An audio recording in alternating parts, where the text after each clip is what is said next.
जय भारत, जय उत्तराखंड। संघर्ष समिति कोटद्वार के मेरे समस्त पदाधिकारी गण, मेरे प्रबुद्ध पूर्व सैनिकों, जो आज आप लोग ये तहसील प्रांगण में पहुंचे हैं, लगातार महेंद्र साहब चिट्ठियां जो हमने आज देनी है एसडीएम साहब के द्वारा प्रेषित की जाएंगी। वन रैंक वन पेंशन, तिलुरोतेली चौक पर जो घंटाघर मुख्य विषय जो चर्चा में आज है, और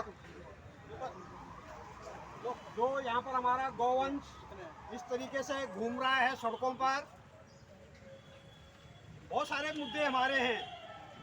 जो वन रैंक वन पेंशन आपका 1 और 2 में जो विसंगतियाँ थी, मेरा मानना है कि ओवरऑल P3 के अंदर उसके 4 गुना ज़्यादा विसंगतियाँ पैदा कर दी गई हैं। लेकिन हम जागरूक नहीं हैं और हम एक नहीं है। जब हम एक नहीं हैं, तो उसका जो खामियाजा है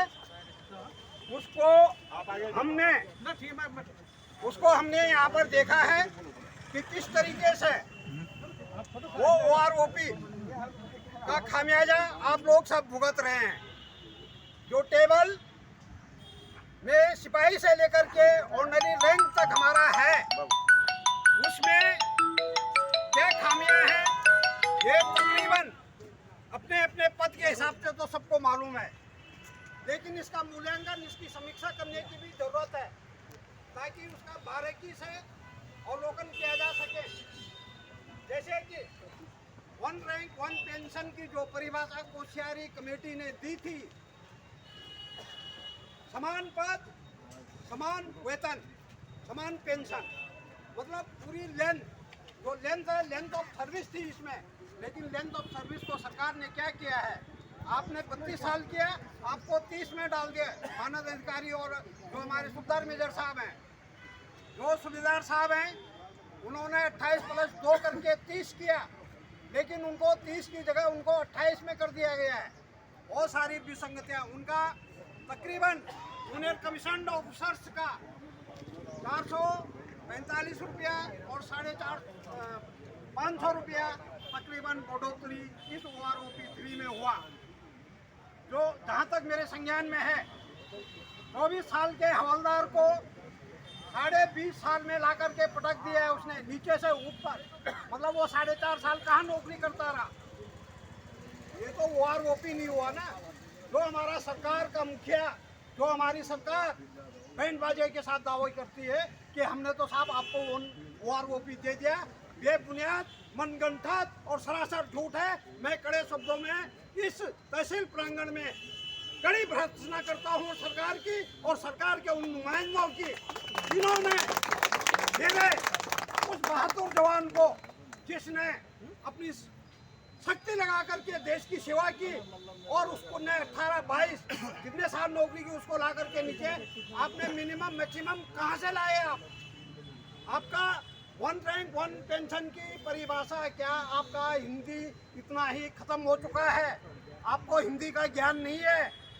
आप राष्ट्रवाद की बात करते हैं, कौन सा राष्ट्रवाद है?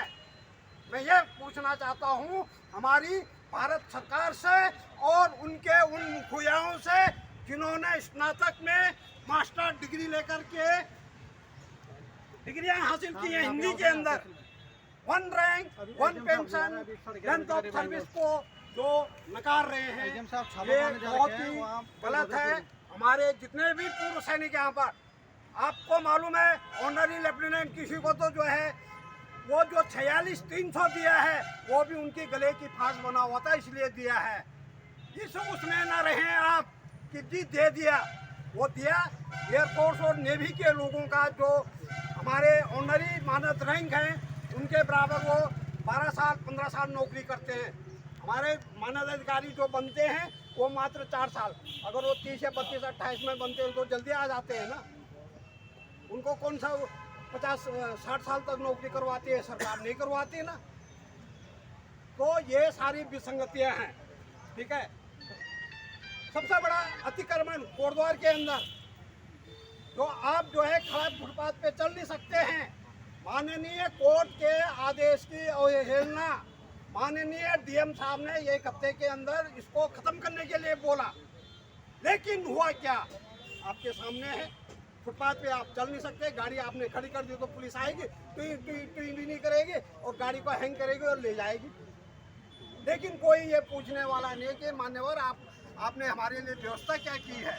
आप सरकार है ना, आप सरकार के नुमाइंदे हैं, पुलिस भी सरकार की नुमाइंदा है, उनको भी तो ये व्यवस्था देखनी चाहिए। नहीं तो उनको सरकार को एक बताना चाहिए, संज्ञान में देना चाहिए कि हम परेशान हैं।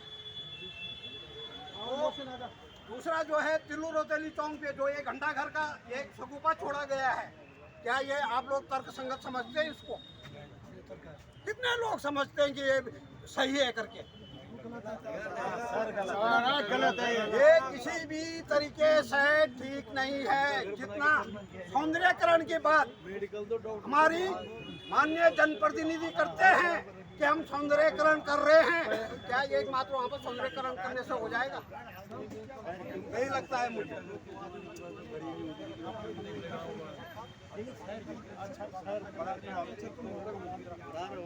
कल सबसे पहले हमारे जो कल 2 शहीद हुए हैं, एक और एक सेवारत सैनिक